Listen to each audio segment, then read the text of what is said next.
الحمد لله وكفى وسلام على سيد الرسل وخاتم الأنبياء وعلى آله المجتبى وأصحابه المصطفى الذين هم خلاصة الأرض الأرباب وخير الخلائق بعد الأنبياء وهم كالنجوم في السماء للاهتداء والاقتداء. أما بعد فأعوذ بالله من الشيطان الرجيم. بسم الله الرحمن الرحيم. وأتموا الحج والعمرة لله. صدق الله العظيم وبلغنا رسوله النبي الكريم ونحن على ذلك لمن الشاهدين والشاكرين والحمد لله رب العالمين. بلغ العلا بكماله كشف الدجى بجماله حسنت جميع خصاله صلوا عليه وآله. بڑے ادب احترام سے درود پاک اللهم صل على محمد وعلى آل محمد كما صليت على إبراهيم وعلى آل إبراهيم إنك حميد مجيد. اللهم بارك على محمد وعلى آل محمد كما باركت على إبراهيم وعلى آل إبراهيم إنك حميد مجيد.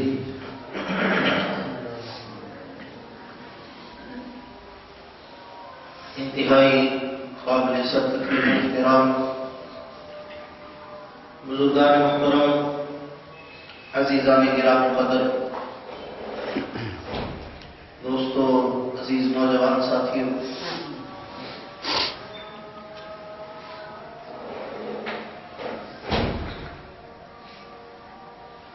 حرمین شریفین کے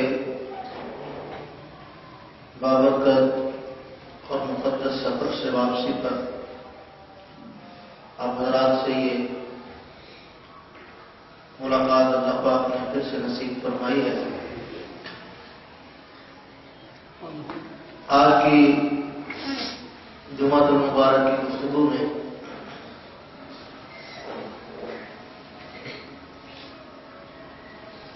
باقاعدہ مربوط تقریر یا کوئی گفتگو مقصود نہیں ہے، بلکہ یوں سمجھے کہ کچھ تھوڑی سی کارگزاری اور اس کے ساتھ ساتھ اس نیت سے وہاں کے اعمال کا کچھ ذکر کہ اللہ پاک آپ کو بھی وہ شوق اور لگن نصیب فرما دے. حرمین مقدس کے ساتھ محبت پیار کا وہ تعلق جو اللہ کو مطلوب ہے، ہم سب کو اللہ نصیب فرمائے. اور یہ زمان و مکان کے فاصلے کی بات نہیں ہے. کتنے ایسے ہیں جو دور ہو کر بھی حرم کی محبت میں تڑپتے ہیں، اور کتنے ایسے ہیں جو انتہائی قریب رہ کر بھی حرم کی قدر و قیمت اور عظمت سے آگاہ نہیں ہے. یہ میرے اللہ کی تقسیم اور میرے اللہ کا نظام ہے.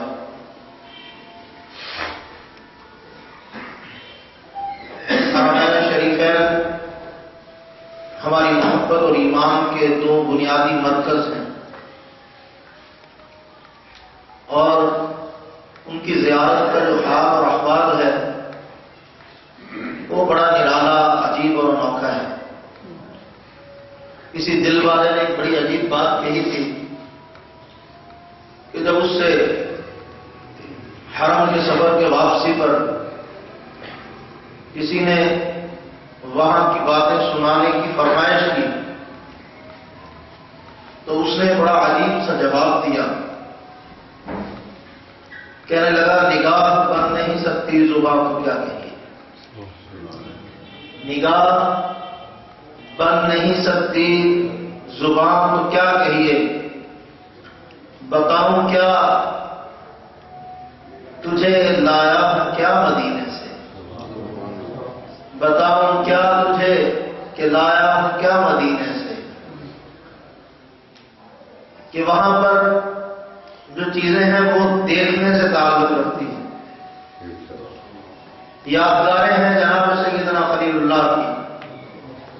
یادگاریں ہیں جناب سیدنا محمد مصطفیٰ صلی اللہ علیہ وسلم کی. قدم قدم یادگار ہے. چپا چپا یادگار ہے. اور دیکھنے والا دیکھتا کس چیز سے ہے؟ آنکھوں سے. کس چیز سے دیکھتا ہے؟ آپ بھی بولو. دیکھنے والی چیز کون سی ہے؟ آنکھیں. بولنے والی چیز کون سی ہے؟ اونچی بولو. زبان. جب کسی کو کہا جاتا ہے کہ حرم کا تذکرہ سناؤ، سنائے گا کس سے؟ آنکھوں سے یا زبان سے؟ زبان میں تو کچھ نہیں دیکھا. دیکھا تو سب کچھ آنکھوں میں ہے. سنانا زبان میں ہے. زبان کہتی ہے میں نے دیکھا کچھ نہیں، سناؤں کیا. اور آنکھیں کہتی ہیں میں نے سب کچھ دیکھا ہے لیکن بتاؤں کیسے. تو اسی لیے اس نے کہا ہے کہ نگاہ بن نہیں سکتی زبان کو کیا کہیے. جس نے دیکھا ہے وہ بتا نہیں سکتی، اور جو بتانے کے قابل ہے اس نے دیکھا کچھ نہیں. تو اب میں کیسے بتاؤں کہ لایا ہم کیا مدینے سے. وہاں کے احوال ایسے ہیں کہ جن کو بیان کرنے کے لیے لغت میں لفظ ختم ہو جاتے ہیں. انسان کے دل کی کیفیات کو لفظوں کا لباس نہیں پہنایا جا سکتا. میرے دوستو، عجیب مناظر ہیں وہاں کے. اور کچھ ملنگ ایسے بھی ہوتے ہیں جن کو تھوڑی سی ایک نصیحت کرنا چاہوں گا کہ اللہ کا واسطہ ہے، گھر سے سوچ لیا کرو کہ کیا کرنے جا رہے ہیں. وہاں یہ بڑی کنفیوژن ہوتی ہے. جا رہے کچھ لوگ یہاں سے فیصلہ کر کے نہیں جاتے کہ کرنے کیا جا رہے ہیں. دو چیزوں میں سے ایک کام بنیادی ہونا چاہیے. کیا کرنے جا رہے ہیں؟ عبادت کے لیے جا رہے ہیں یا زیارت کے لیے جا رہے ہیں؟ اور ایسے ملنگ ہیں کہ وہاں جا کے ایک دوسرے سے یہ نہیں پوچھیں گے کہ یہاں پہ آگے کیا گیا ہے، بلکہ وہ ادھر ادھر کی زیارات کا پوچھتے رہیں گے. وہاں گئے تھے، زیارات کر لی کہ نہیں کی. آخری دن تک ایک ہی سوال ہوتا ہے کہ زیارات کر لی یا نہیں کر لی. اور یہ بیچارے بھی سب کچھ دیکھ کر بھی جواب میں کہتے نہیں ابھی نہیں کی. سمجھ رہے ہیں؟ بیت اللہ دیکھ لیتے ہیں، روضہ پاک دیکھ لیتے ہیں، میرے محبوب کے در پہ حاضری ہو چکی ہوتی ہے، لیکن عجیب جاہلانہ سے جواب ہوتا ہے. سوال بھی جاہلانہ اور جواب بھی جاہلانہ.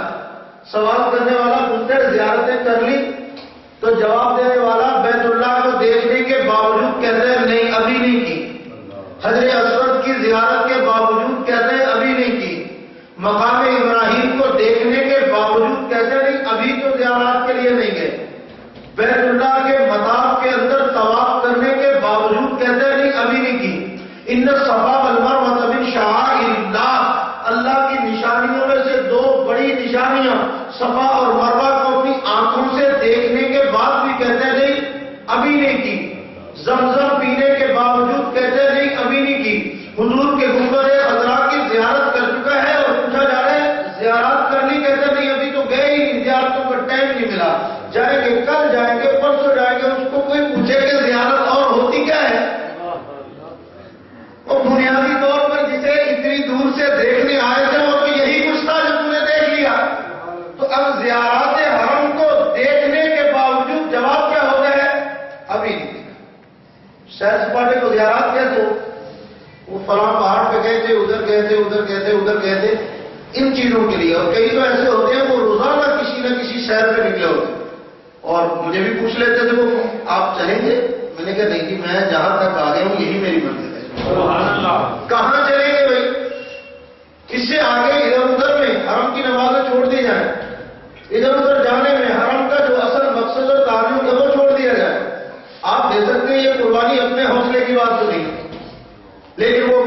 شہر میں جا رہے ہیں، کبھی کہیں جا رہے ہیں، کبھی کہیں جا رہے ہیں. مجھے ایک دوست کو بلایا، فرمانے لگے کہ آپ کے لیے جدے میں جانے کا انتظام ہو گیا. میں نے جواب میں عرض کیا کہ میرا تو جدے میں کوئی کام ہی نہیں ہے، میرے لیے کیوں انتظام فرما دیا آپ نے جدے جانے کا؟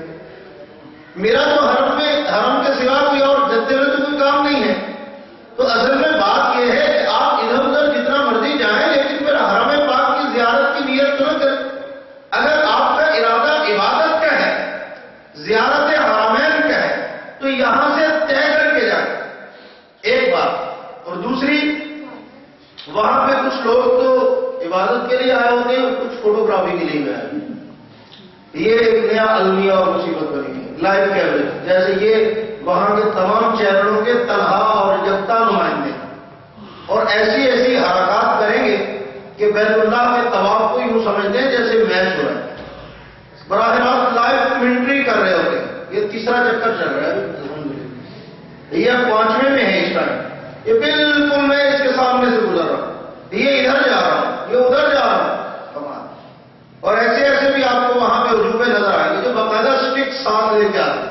سٹک کے اوپر کیمرہ لگاتے ہیں، سیلفی سٹک، اور وہ یوں لگا کے طواف بھی کر رہے ہوتے ہیں اور اپنی ویڈیو خود سے بنا بھی رہے ہوتے ہیں. کس کو ریکارڈ کروا رہے ہیں؟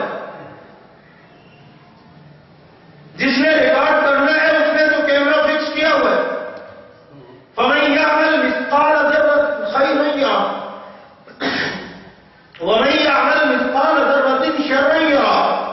اس نے کوئی ایک کیمرہ تھوڑا لگا رکھا ہے، وہ تو تیرے اعمال کا پورا پورا ریکارڈ، تحریری بھی، تصویری بھی، مکمل سارے کا سارا ڈیٹا محفوظ کرتا چلا جا رہا ہے. اور دنیا کی ہر کمپنی ڈیٹا محفوظ کرنے کے بعد کچھ عرصے کے بعد اس کو آٹومیٹکلی ریموو کر دیتی ہے، ضائع کر دیتی ہے. دنیا کی واحد تو ذات ہے جس کو اللہ کہتے ہیں، وہ تمہاری ریکارڈنگ کبھی ضائع نہیں کرتا. تم طواف کر رہے ہو، اس کے ہاں ریکارڈ موجود ہے. تمہارے زبان سے لفظ نکل رہے ہیں، وہاں ریکارڈ موجود ہے. تم جو کہہ رہے ہو، ما یلفظ من قول الا لدیہ رقیب عتید، فرشتے لکھ رہے ہیں، ایک ایک لفظ تحریر ہو رہا ہے.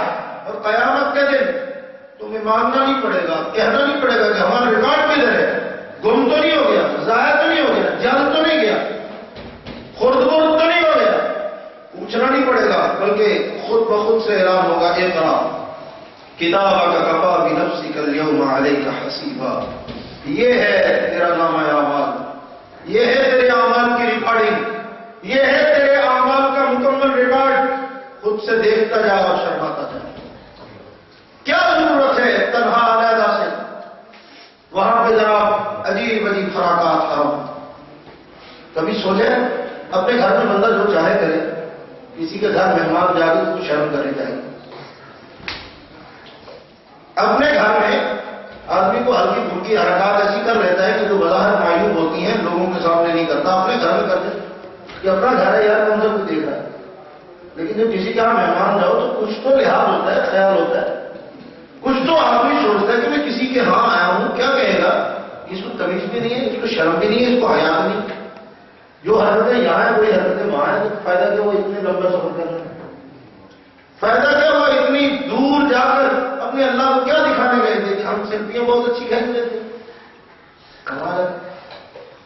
اس طرح کی عجیب و غریب حرکات سے اپنے اللہ کو کیا دکھانا چاہتے ہیں؟ میرے دوستوں، کچھ چیزیں ایسی ہوتی ہیں جو بدلانی چاہیے اپنے احباب، تاکہ وہ یہیں سے سفر کا مقصد متعین کر کے جائیں کہ ہم ایک مقدس سفر پہ جا رہے ہیں، پکنک پہ نہیں جا رہے ہیں. کیونکہ یہ قیامت کی علامات میں سے رحمت دو عالم فخر المرسلین خاتم الانبیاء صلی اللہ علیہ وسلم نے ارشاد فرمایا کہ قرب قیامت میں لوگ حج کے لیے جائیں گے تو مقصد کیا ہوگا؟ مقصد یہ نہیں ہوگا کہ ہم جناب یہ عبادت کے لیے جا رہے ہیں. اللہ کے پیغمبر فرماتے ہیں میری امت کے عمراء سیر اور سیاحت کی نیت سے حج کریں، سیر سپاٹے کے لیے، انجوائے کرنے کے لیے کہ چلو ادھر بھی تو جانا ہے تو اس کی بجائے ادھر چلے جاتے ہیں. فرمایا میری امت کے عمراء سیر سپاٹے کے لیے حج کریں گے، حرم کا سفر کریں گے. اور میری امت کے علماء تفاخر کے لیے حج اور عمرے کریں گے کہ فخر سے بتا کہ الحمدللہ میں نے اتنی مرتبہ حج کیا، میرے نام سے الحاج بھی لکھنا چاہیے. اتنی دفعہ میں نے عمرہ کیا، اتنے میرے عمرے بھی ہو گئے الحمدللہ، تاکہ وہ فخر سے بیان یہ قیامت کے علامات میں سے میرے محبوب نے بنایا۔ اور ہمارے امت کے غربا مانگنے کے لیے حج کریں گے، وہاں جا کے مانگا کریں گے، ہو رہا ہے یہ سارا کچھ۔ اللہ پاک تمام فصلتوں سے ہماری حفاظت، عبادت عمرہ حج، اللہ نے اس کی بنیاد بیان فرمائی، وَأَتِمُّ الْحَجَّ وَالْعُمْرَةَ لِلَّهِ، کہ حج اور عمرہ جو کرنا ہے وہ خالص اللہ کے لیے کرنا ہے۔ کس کے لیے کرنا ہے؟ اللہ ہی کے لیے کرنا ہے۔ اور اللہ کے لیے کا مطلب یہ کہ اللہ کی محبت میں ڈوب کے کرنا ہے، عاشقانہ انداز میں کرنا ہے، اللہ کی فریفتگی کو اپنے اوپر غالب کر کے کرنا ہے، ایسا انداز ہو کہ تمہیں بتانا نہ پڑے، انہیں خود محسوس ہو کہ واقعی بھی میرے لیے کر رہے ہیں۔ جیسے گھر میں ہوتا ہے آدمی کوئی چیز لے کے آتا ہے کھانے کی تو پتہ چل جاتا ہے کہ کس کے لیے لائے، بیگم کو بھی پتہ چل جاتا ہے، بچوں کو بھی پتہ چلتا ہے۔ جب آپ بیوی کے لیے لائیں گے تو بچے یہ نہیں سمجھیں گے کہ ہمارے لیے لائیں، وہ سمجھ جاتے ہیں کہ اماں کے لیے لائیں، اماں کی برکت سے ہمیں بھی نصیب ہو رہا ہے۔ اور جب آپ بچوں کے لیے لائیں گے تو اماں کو بھی پتہ چل جاتا ہے کہ یہ تو اصل میں اپنے بچوں کے لیے لائیں، تھوڑا تو چلو مجھے بھی چڑھنے کے لیے مل گیا۔ جب آپ کوئی چیز جس نیت سے لاتے ہیں وہ محسوس ہو جاتی ہے، تو وہاں جب آپ اللہ کے لیے جائیں گے تو آپ کو بتانا نہیں پڑے گا، آپ کی حرکتوں سے پتہ چل جائے گا کہ آپ کس کے لیے آئے ہیں۔ آپ کا حرم میں گزرا ہوا وقت، آپ کی ادائیں، آپ کی عادات، آپ کے وہاں کے اعمال یہ بتلائیں گے کہ اللہ تو آپ ہی کے لیے آئے ہیں، اتنی دور سے، دیر سے آئے ہیں، بہت دور سے آئے ہیں، لیکن آئے آپ کے لیے ہیں، آپ کی محبت میں آئے ہیں، آپ کے پیار میں آئے ہیں، فریفتگی میں آئے ہیں، آپ کی الفت نے ہمیں آپ کے در پہ آنے پہ مجبور کر دیا ہے۔ اور کیا عجیب مناظر ہوتے ہیں، گھر سے بندہ چلتا ہے اس کو پوری پریکٹس کرا دی جاتی ہے، پوری پریکٹس، صرف احساس کی بات ہے، تھوڑا سا غور کر لینا تو ایسی ہی اللہ رب العزت پریکٹس کرواتے ہیں اس کو کہ پہلے تو وہ گھر سے نکلتا ہے، بچوں والا ہے تو بچے چھوڑتا ہے۔ عام طور پہ سارے تو اس قابل نہیں ہوتے نا کہ بچوں کو بھی ساتھ دیں، تو اپنا بڑی مشکل سے انتظام بنتا ہے، وہاں کا بلاوا آتا ہے تو آدمی خوش ہو جاتا ہے، جب نکلتا ہے تو بچوں کے لیے انتظار، اس کو کہاں چھوڑوں، ادھر چھوڑ دوں، دریال میں چھوڑ دوں، ننیال میں چھوڑ دوں، خالہ کے پاس چھوڑ دوں، پھپھو کے پاس چھوڑ دوں، چچا کے پاس چھوڑ دوں، فلاں کے پاس، ہوتا ہے یہ تو۔ میں نے کہا اللہ تیری عظمت کی شان والی نرالی ہے، آج سے کم از کم 5,500 سال پہلے تیرے خلیل نے یہاں پہ اپنے بچوں کو چھوڑا تھا، تو نے اتنی قدردانی فرمائی ہے کہ آج اس کے خلیل کی ادا میں کتنے ہیں جو اپنے چھوٹے بچوں کو بھی چھوڑ کے یہاں آتے ہیں، اپنی اولاد کو چھوڑ کے آتے ہیں۔ اللہ اپنے خلیل کی قدردانی فرما رہے ہیں کہ میرے خلیل تو نے میرے لیے چھوڑا تھا، اب لوگ تیرے گھر کو دیکھنے کے لیے چھوڑنے کے لیے آئیں گے، تیرا بنایا ہوا گھر دیکھنے کے لیے بچے وہاں چھوڑ کے آ رہے ہیں، قربانی دے رہے ہیں، جدائی برداشت کر رہے ہیں۔ اور اس میں ایک اور سبق بھی ہے کہ آج خود چھوڑ کے جا رہے ہو، کل ایک دن بہرحال چھوڑ کے جانا ہی پڑے گا۔ آج خود سے چھوڑ کے جا رہے ہو، پریکٹس کروائی جا رہی ہے، اپنے بچوں کو کسی کے حوالے کر کے جا رہے ہو، اللہ فرما رہے ہیں میرے ہی حوالے کر کے جایا کرو، کیونکہ جب آنکھیں بند ہو جائیں گی تو پھر کس کے حوالے کر کے جاؤ گے، تو بھی تو ایک ہی سہارا ہے نا، اس کو اللہ دے۔ پھر جب نکلتا ہے تو عجیب لمحات ہوتے ہیں۔ حضرت مولانا سید ابو الحسن ندوی رحمۃ اللہ علیہ بڑی عجیب بات لکھتے ہیں اپنے سفر نامے میں۔ پہلی مرتبہ جب حج کے لیے گئے حرم کے سفر پہ تو فرماتے ہیں کہ جب میں سوار ہونے لگا سواری پہ، اس وقت پہلی جہاز چلتے تھے، تو عجیب بات فرماتے ہیں، فرمایا کہ میرا قدم جب سواری کے اوپر پڑا اور مجھے یہ احساس ہوا کہ یہ وہ لمحہ ہے جب میں حرم کے لیے روانہ ہو رہا ہوں، اللہ کا گھر دیکھنے کے لیے جا رہا ہوں، تو مولانا سید ابو الحسن ندوی رحمۃ اللہ علیہ فرماتے ہیں ساری زندگی اس لمحے کے بارے میں فیصلہ نہیں کر سکا کہ وہ لمحہ میری زندگی میں سعادت کی ابتدا تھا یا سعادت کی انتہا تھا۔ میں اس لمحے کو کیا کہوں جب اللہ نے مجھے اپنے گھر کے بلاوے کے لیے قبول فرما دیا کہ وہ وقت میری سعادت کی ابتدا ہے یا میری سعادت کی انتہا ہے۔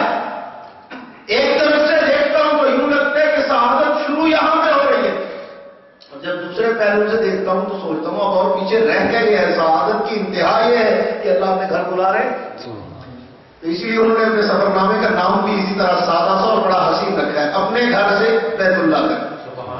اور اگر اس کو اور ٹرانسلیٹ کیا جائے تو یوں بنتا ہے اپنے گھر سے تیرے گھر تک، اللہ کے گھر تک۔ کیا عجیب انداز سفر ہے۔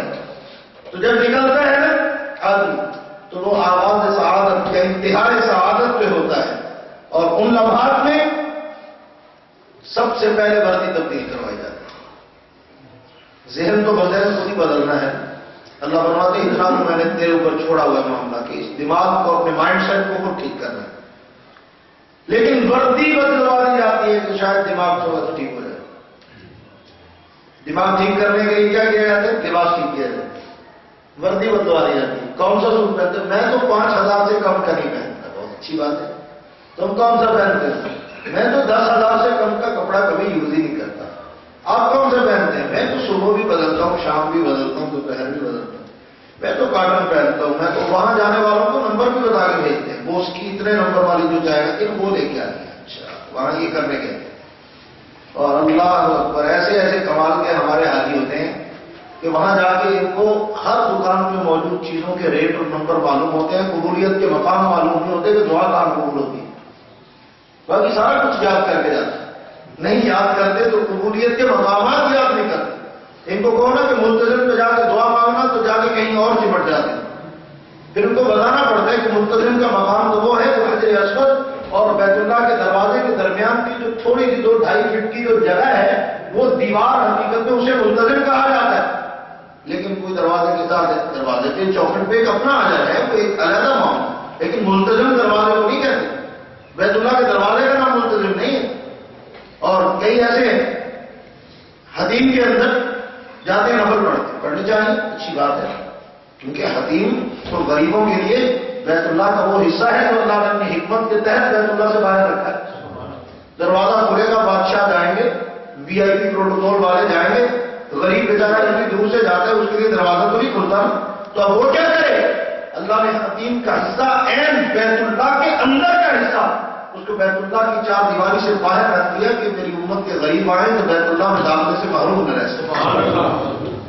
وہ حتیم کے اندر بیت اللہ کے ساتھ بالکل اسی بیت اللہ کی زمین پر سجدے کے اللہ تعالیٰ نصیب فرماتے ہیں ایمان والوں کو، بہت بڑی عطا ہے، بہت بڑی کرم نواز۔ لیکن وہاں جا کر عین میزاب رحمت کے نیچے وہ جو پرمانا بنا ہوا ہے اس کے نیچے دعا کی قبولیت میرے پیغمبر کا فرمان ہے، لیکن وہاں کسی کو بہت سارے لوگ ہوتے ہیں جن کے کوئی دیوار سے چمٹا ہوا ہے، بیت اللہ سے چمٹا ہوا ہے، نفل پڑھ رہا ہے، لیکن میں آپ کو بتاؤں سچی بات ہے کہ میرے ذہن میں آیا میں دعا کروں تنہا بڑے سکون سے کر رہا ہوں، مجھے کسی نے دھکا دیا نہ کسی کو احساس ہی نہیں ہے کہ یہاں اصل کام کرنے کا تو یہ ہے، میزاب کے نیچے کام کرنے کا تو دعا ہے، عین پر نالے کے نیچے رحمت کا انداز کہ اللہ تیری گھر کی رحمتیں نہیں، تیری رحمتیں یہاں برس رہی، تیری عنایات کے سیلاب آئے ہوئے، تیری طرف سے برکتیں یہاں معجزہ ہیں۔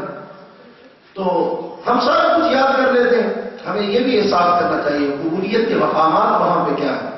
تو میں کہہ رہا تھا کہ سب سے پہلے بندے کی برتری اتروا دی جاتی، تو کتنے لاکھ کا سوٹ پہنتا ہے، گھر میں پہنتا ہوگا، تیرے دربار میں پہنچے تو سبھی ایک ہو گئے، بس ادار مارتی اور پہن لے یہ 2 چادروں کا لباس۔ یہی ہے نا کفن والا، ریہرسل کروائی جا رہی ہے، پریکٹس کروائی جا رہی ہے، آج خود پہن لے کل پہنایا جائے گا، ایک دن آئے گا اس دن تو پہننے کے قابل نہیں ہوگا، اس دن پھر تجھے یہی لباس پہنایا جائے گا، پھر تیرا سارا ٹیم خواب کا لباس اتر جائے گا، سب کچھ اتارا جائے گا، یہی پہننا ہے، یہ تیرا حقیقی اور اصلی لباس ہے، یہ تیری اصل اوقات ہے، یہ تیری حقیقت ہے، تو بادشاہ ہے، تو وزیر ہے، تو بڑا ہے، تو دولت مند ہے، تو دنیا میں عالم ہے، تو بڑا پارسا ہے، تو پیر ہے، تو علامہ ہے، تو شیخ التفسیر ہے، تو شیخ الحدیث ہے، جو کچھ بھی ہے وردی ایک ہوگی میرے دربار میں آنے کی، پہنا دی اللہ۔ اب حرم میں جا رہے ہیں، وردی بدل گئی یا نہیں؟ بولی بھی بدل گئی، اور میں آپ پڑھتا رہا، دنیا میں تو پتہ نہیں کس کس کے گن گاتا ہو، تو کسی سے کام نکلوانا ہوتا ہے اس کی بات کرتا ہے، اس سے نکلوانا ہوتا ہے تو اس کی بات کرتا ہے، میں میرے سے کام نکلوانا ہے تو میری بات کر، کن لفظوں میں کرو، میں لفظ میں سکھاتا ہوں، لبیک اللہم لبیک لبیک لا شریک لک لبیک ان الحمد والنعمت لک والملک لا شریک لک۔ کیا عجیب ترانہ ہے، اپنا ہی مزہ ہے اس کے لفظوں میں، لیکن جب بیت اللہ کی طرف بندہ رواں ہو اور یہ زبان پہ ترانہ اس وقت کا وہ تو لفظوں میں نہیں بیان کرتے. کیا عجیب مزہ اور کیا راحت اور کیا سکون، کیا دل کے تاروں کو چھیڑنے والا یہ نغمہ ہے. پیانوں پہ تو انگلیاں سب نے بجائی ہوں گی، لیکن دل کے تاروں پہ کبھی یہ نغمہ سن کے سنا کے بول کے دیکھو کہ اس کا ایک اپنا ہی راگ ہے، ایک اپنا ہی آہنگ ہے، ایک اپنا ہی شور و ساز ہے کہ جب آدمی اس طرف جا رہا ہو اور کہہ رہا ہو بھائی مولا حاضر ہو رہا ہوں، تیرے دربار کی حاضری ہے، بڑی دیر سے غیر حاضر تھا، آج حاضر ہو رہا ہوں، آج حاضری لگوانے آ رہا ہوں، کتنے عرصے کے بعد تیرے در پہ بلاوا آیا ہے، لبیک اللہم لبیک. اور پھر وہاں یقین دہانی کراتا ہے بتلاتا لا شریک لک لبیک، میں تیرا کسی کو شریک نہیں مانتا، تو تنہا ہے، تو یکتا ہے، بے مثل و بے مثال ہے. پھر اس کے در پہ جا کر اللہ کے عالم کی بارگاہ ان الحمد والنعمت لک والملک، تعریفیں تو ساری تیرے دی، نعمتیں ساری عظمتیں تیری ہیں، جو کچھ میں استعمال کر رہا ہوں سب تیرا ہی احسان ہے، بادشاہی تیری ہے، لا شریک لک، کوئی نہیں ہے تیرا شریک کسی چیز میں، تیری مملکت میں، تیری بادشاہی میں، تیری عظمتوں میں کوئی تیرا مقابل نہیں ہے. جب یہ جملے اللہ کے دربار میں کہے جاتے اس کا ایک اپنا ہی مزہ ہے. اللہ سب کو نصیب فرمائے.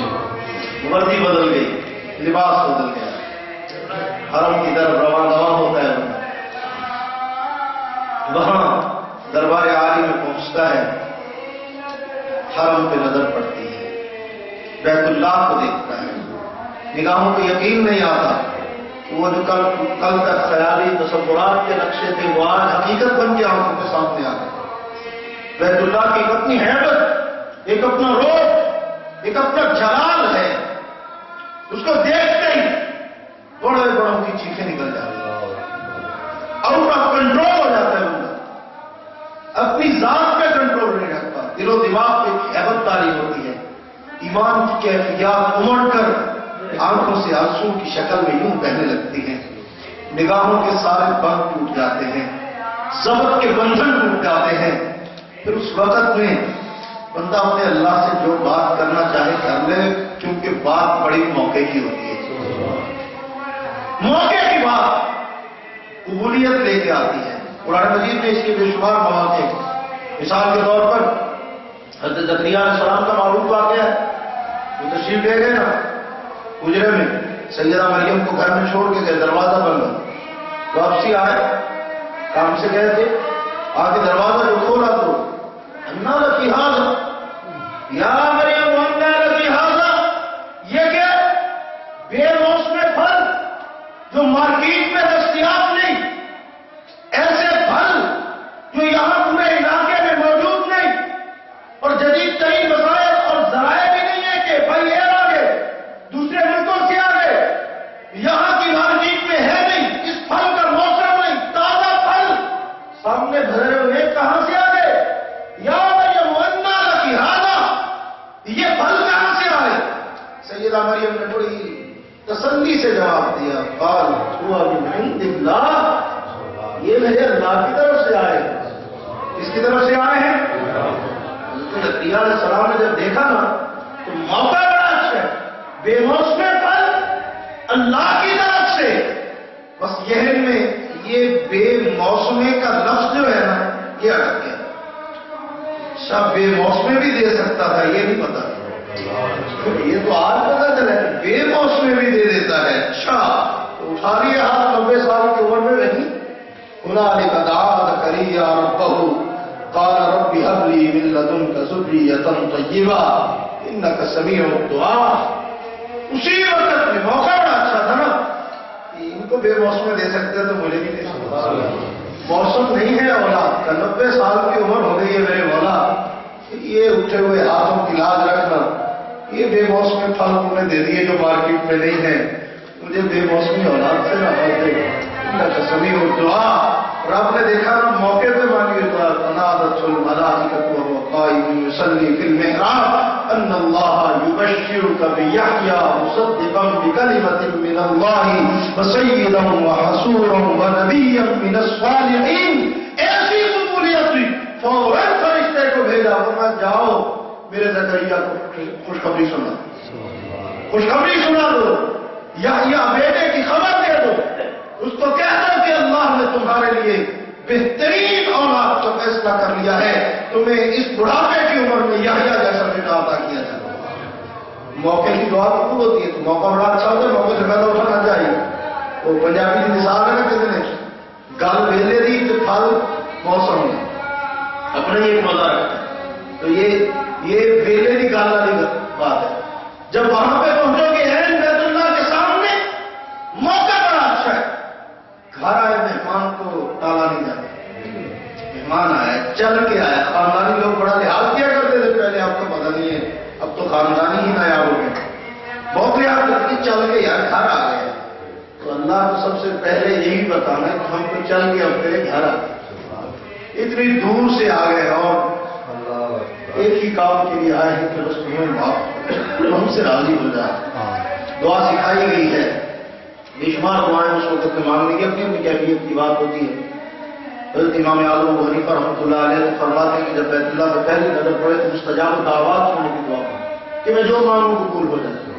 تو صاف بات ہے، بڑے لوگوں کی بڑی باتیں ہوتی ہیں، ہمیں بھی بہت ساروں نے یہی کہا کہ یہی مانگنا، یعنی کبھی اتنا کنٹرول اپنی زبان پہ کہاں ہے، اتنا کنٹرول کہاں ہے؟ مستجاب الدعوات کی دعا مانگ لیں، جو منہ سے مانگے پورا ہو جائے۔ ہم تو منہ سے پتہ نہیں کیا کہ کچھ مانگتے ہیں، اتنے ظاہر ہے کہ مانگتے ہوئے سوچتے بھی نہیں کہ اپنی اولاد کو دعائیں دے رہے ہوتے ہیں، اور اگر اتنے مستجاب الدعوات بن گئے تو ہر دعا قبول ہونے لگی تو اپنا بیڑا ذرا خود سے کرو گے۔ وہ بڑے لوگوں کی بات ہے، کیونکہ زبان پہ ان کو کنٹرول حاصل تھا، وہ اللہ سے مانگنے سے پہلے سوچ لیا کرتے تھے۔ ہم تو ایک سانس میں کتنوں کو بددعائیں دیتے ہیں، کتنوں کا بیڑا گرک کرتے ہیں، چھوٹی چھوٹی بات سے مشتعل ہو جاتے ہیں، چھوٹی چھوٹی بات سے آپ سے باہر ہو جاتے ہیں، ساری قبول ہونے لگ گئی تو اللہ کے بندے تم تو لوگوں کے لیے مصیبت بن جاؤ گے۔ تو اس لیے بس اوقات کے مطابق ہی بندہ مانگ لے۔ تو امام صاحب کا مشورہ یہ تھا ان لوگوں اس دور کے لوگوں کے لیے یا بہت اللہ والوں کے لیے جن کو مانگ لیں، اس کا انکار تو نہیں ہے، ممانعت بھی نہیں، مانگے جو چاہے مانگے، وہاں کوئی لمٹ تھوڑا ہے مانگنے میں کہ یہ مانگنا ہی۔ میں ویسے بتا رہا ہوں کہ مانگنے کی چیزوں میں امام صاحب فرماتے ہیں یہ مانگ لی جائے، لیکن سید ابو الحسن ندوی رحمۃ اللہ علیہ نے عجیب بات لکھی ہے، فرماتے ہیں کہ دعا جو مانگنی ہے تو وہاں جا کے ایسی دعا مانگو جس کو ہمارے ہاں کہتے ہیں 100 گنا کی کوئی گل سرے سے گل، ایسی دعا مانگو نا بس اس پہ حرف آخر ہو، اس کے بعد کچھ اور مانگنے کی ضرورت نہ رہے۔ انہوں نے دعا لکھی ہے، حدیث پاک کی دعا ہے، حضور علیہ السلام کی تعریف کرتا ہے، اللہم انی اسألک رضاک والجنہ ونعوذ بک من غضبک والنار۔ حدیث شریف میں اس دعا کے الفاظ منقول ہیں، ایک حدیث پاک ایک لفظ کا فرق ہے، اللہم انی اسألک رضاک والجنہ واعوذ بک من سخطک والنار۔ مطلب ایک ہی ہے کہ اللہ میں تجھ سے تیری رضا کا سوال کرتا ہوں، میں آیا ہوں نہ تو مجھ سے خوش ہو، تو مجھ سے خوش ہو۔ چھوٹی بات ہے، اللہ نے کائنات کے سب سے محبوب ترین لوگوں کو جو انعام دیا ہے نا وہ اپنی رضا کا انعام، رضی اللہ عنہم ورضوا عنہ۔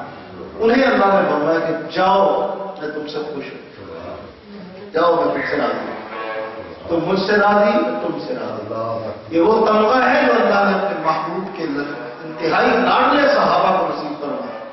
تو قرآن مجید میں رضوان من اللہ اکبر، اللہ کی نعمتوں میں سے سب سے بڑی نعمت جو ہے وہ رضوان، اللہ کی رضا ہے۔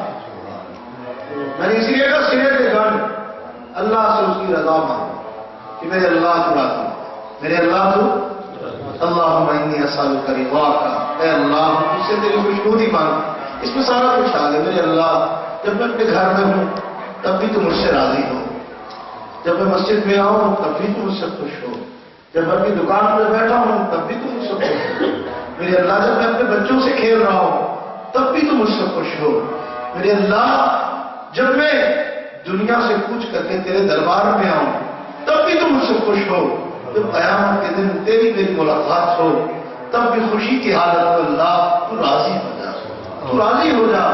یہ سوال اپنے اللہ سے جا کے کرنا چاہیے۔ اور پھر اس میں دوسرا لفظ ہے اسألک رضاک والجنہ، اللہ تجھ سے تیری رضا کا اور جنت کا سوال کر۔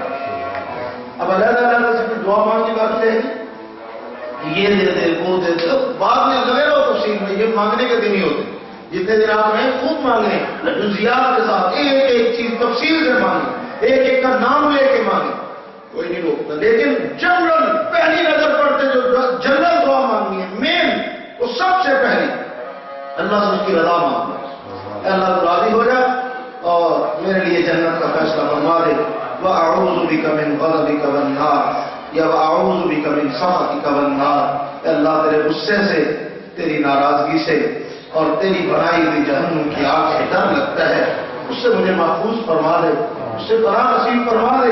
اور جس کو یہ دو چیزیں مل گئی، آپ کیا سمجھتے ہیں پھر کو کسر رہ گئی؟ قرآن کہہ رہا ہے فَمَنْ زُحْزِحَ عَنِ النَّارِ وَأُدْخِلَ الْجَنَّةَ فَقَدْ فَازَ، فرمایا کہ جو جہنم کی آگ سے بچ گیا اور جنت میں داخل ہو گیا بس وہ تو کامیاب ہو گیا، وہ تو کامیاب ہو گیا، وہ تو جیت گیا، وہ تو جیت گیا، اس کا مقدر سمجھ گیا، کامیاب ہو گیا، اس کو کامیابی، اس کو تمغہ، اس کو اعزاز، اس کو ایوارڈ مل گیا۔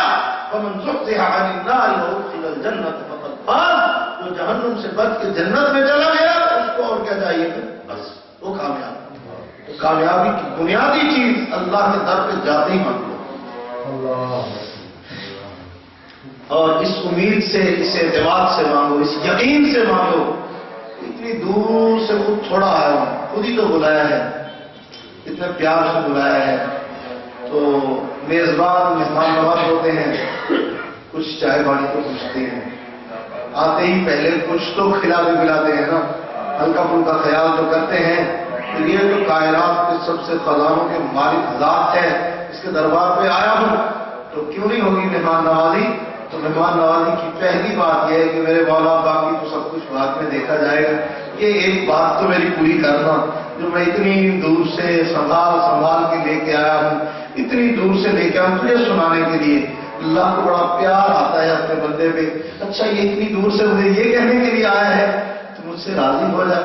جس طرح ہوتا ہے نا کسی سے ذرا سا بھی تعلق ہو نا، اسے جا کے کہا جائے تو یار بیٹی دوروں پرسوں کا بنے ہوئے ہیں کہ آج جایا تین ہے گل 10ویں سی تو اگر کرنا یار ہی وہ 10ویں فون سے دس چڑھنے گل نہیں کرنی، فون ہی کر دینا سی ایک بار کہہ نہیں جانا سی فلان کہنا یہ ایڈی دوروں آنا کی کہتے ہیں نا، تو اللہ فرماتا تو اچھا یہی کہنا تھا، تو اللہ کے بندے تو مجھے وہیں کہہ دیتا، وہ کہتا نہیں وہاں کہنے کی بات ہو رہی ہے، یہاں کہنے کی اور وہاں بھی کہہ لیتا تو میں سن لیتا، تم چل کے میرے در پہ آ گیا، آپ کیوں نہیں سنو گے؟ میں تو یہی بات اگر وہاں بیٹھ کے بھی کہتا تو مجھے تجھ پہ پیار آتا تو پانی دیتا، اب تو تم چل کے میرے در پہ آ گیا، کیوں نہیں مانوں گا؟ تو اس یقین کے ساتھ کہ وہ مجھے خالی نہیں لوٹائے گا، اور نہیں لوٹا۔ علماء کے بڑے بڑے عجیب ملفوظات ہوتے ہیں جو لفظ دل سے نکلتے ہیں، وہ اپنے اثر رکھتے ہیں۔ بزرگ نے لکھا ہے، وہ فرماتے ہیں کہ نبی پاک صلی اللہ علیہ وسلم کو اللہ نے فرمایا وَأَمَّا السَّائِلَ فَلَا تَنْهَرْ، میرے محبوب جب کوئی منگتا تیرے دربار پہ، تیرے دروازے پہ آیا کرے نا، اسے چھڑکا نہ، اسے دھتکارا نہ، اس کو جھڑک کے واپس نہ بھیجا۔ سننے والوں نے بڑی عجیب بات لکھی ہے کہ جب دعا مانگو نا اپنے اللہ سے یہ کہا کہ میرے مولا، آپ نے اپنے حبیب کو تو یہ تعلیم دی ہے کہ منگتا آئے تو جھڑک کے واپس نہیں بھیجے، جب ہم آپ کے در پہ منگتے بن کے آئیں تو پھر کیوں نہ اس یقین سے آئیں کہ آپ ہمیں نہیں جھڑک گے، آپ ہمیں نہیں دھتکاریں گے۔ آپ نے خود ہی تو منگتوں کو دھتکارنے سے منع کیا، تو مخلوق کو آپ منع کر رہے ہیں کہ منگتوں کو مت دھتکارا کرو، جب وہ چل کے در پہ آ جائیں تو خالق سے کیسے یہ امید رکھی جا سکتی ہے کہ وہ منگتوں کو دھتکاریں گے؟ ہم منگتے بن کے آئے ہیں کہ دور سے آپ کے در کے سوالی ہیں، اس یقین کے ساتھ کہ آپ نہ کسی کو منگتوں کو دھتکارنے دیتے ہیں، نہ خود منگتوں کو دھتکارتے ہیں۔ یہ دیکھیے نا، یہ فقیر، یہ بھکاری، یہ منگتے، یہ محتاج آپ کو داتا سمجھ کے آئے۔ میں نے ایک جگہ پہ الفاظ پڑھے تھے، مجھے یہ تو معلوم نہیں وہ الفاظ حدیث شریف میں کسی مقام پہ ہیں یا نہیں، لیکن دعا کے الفاظ کسی نے لکھے اور میں تڑپ کے رہ گیا ان لفظوں کے، جب معانی پہ غور کیا وہاں پہ اللہ نصیب فرمایا، وہاں بھی ان لفظوں کو دہرایا دعا کے انداز میں، اپنا ہی لطف آتا ہے۔ کسی نے دعا لکھی ہے، کہتے ہیں اللہم انت الغنی وانا الفقیر فمن یدعو الفقیر الا الغنی، اے اللہ آپ غنی ہیں، بے پرواہ ہیں، میں تو فقیر ہوں، اور آپ بتائیے نا فقیر غنی سے بھی مانگے گا تو کس سے مانگے گا؟ فقیر امیر سے نہیں مانگے گا تو کس سے مانگے گا؟ اللہم انت المغیث وانا المستغیث فمن يدعو المستغیث الى المغیث۔ اے اللہ آپ تو مدد کرنے والے ہیں، میں مدد کا طلبگار ہوں، مدد کا طلبگار مدد کرنے والے سے نہیں مانگے گا تو کس سے مانگے گا؟ اللہم انت الرب وانا العبد فمن يدعو العبد الا الرب۔ اللہ آپ تو رب ہیں، میں تو بندہ ہوں، تو بندہ اپنے رب سے نہیں مانگے گا تو اور کس سے مانگے گا؟ کیا عجیب الفاظ ہے۔ اللہم انت الخالق وانا المخلوق۔ اے اللہ آپ خالق ہیں، میں مخلوق ہوں۔ فمن يدعو المخلوق الا الخالق، مخلوق اپنے خالق کو نہ پکارے تو اور کس کو پکارے؟ پھر اس نے عجیب کہا اللہم انت المالک وانا المملوک فمن يدعو المملوک الا المالک۔ اے مولا آپ مالک ہیں، میں مملوک ہوں، میں ملکیت ہوں آپ کی، میں مملوک ہو کے اپنے مالک کو نہ پکاروں تو کس کو پکاروں؟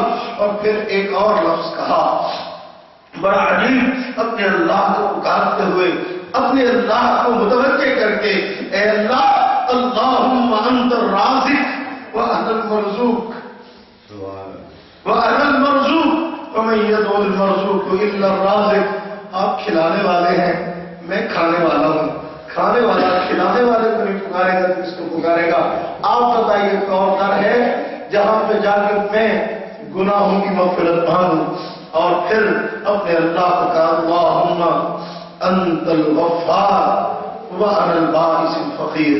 میں تو گناہوں کی مغفرت طلب کرنے والا، میں تو توبہ مانگنے والا آپ کے در کا بھیکاری بن کے آیا، اور آپ معاف کرنے والے ہیں، معافی مانگنے والا آپ سے نہ مانگے تو اور کس؟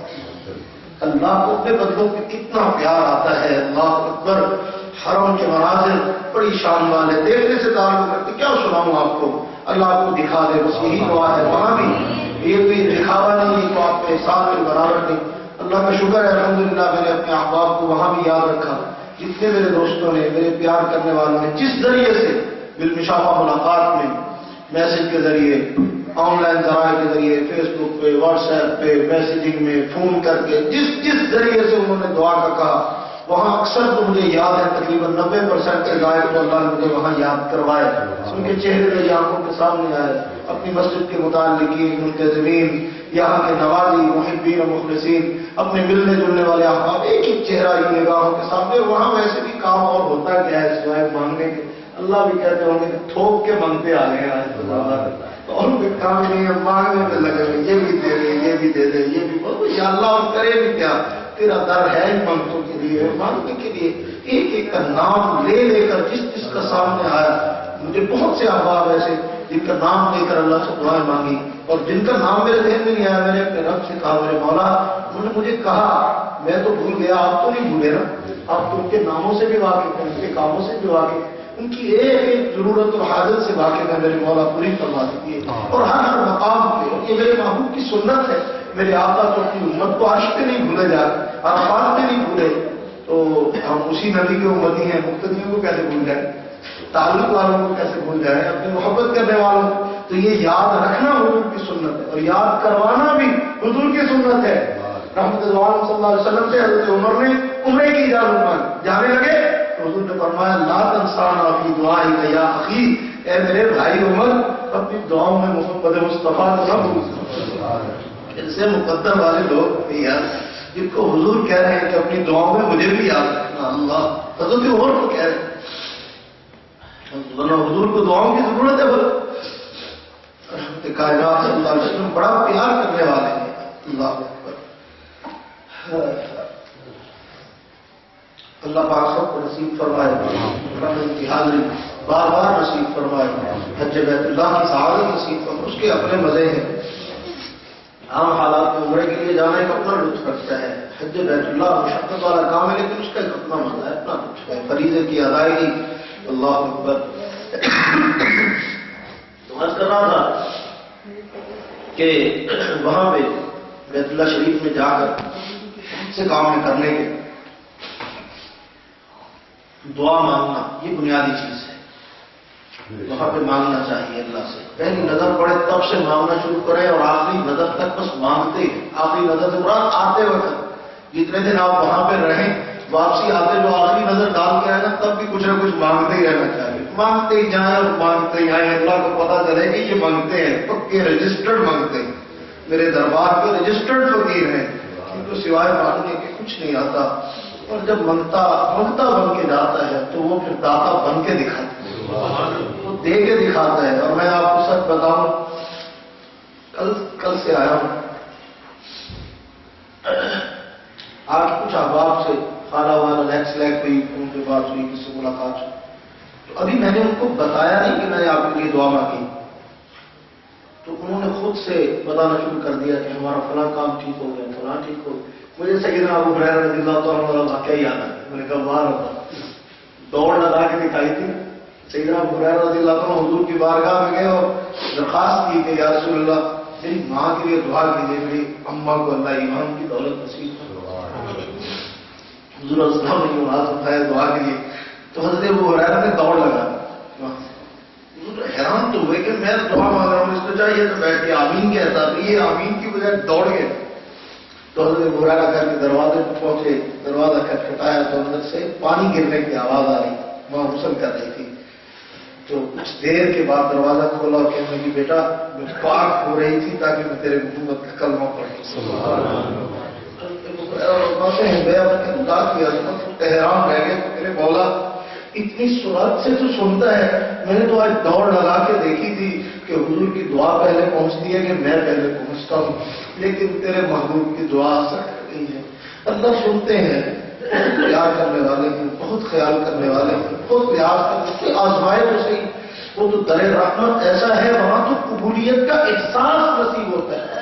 قسم سے دل سے مانگا جائے نا تو دل کے اندر قرآنیت اور قبولیت کا احساس نہ, بلکہ ایسے لگتا ہے کہ نالوں کا جواب آ رہا ہے, میری دعاؤں کا جواب آ رہا ہے. ادھر سے میں باتیں نہیں ڈائریکٹ کال ہوئی ہے. ایسے محسوس ہوتا ہے کہ میں دعا نہیں مانگ رہا, کسی غائب سے نہیں مانگ رہا, میں تو اپنے اللہ سے براہ راست باتیں کر رہا ہوں, مخاطب. عجیب مناظر ہوتے ہیں. اللہ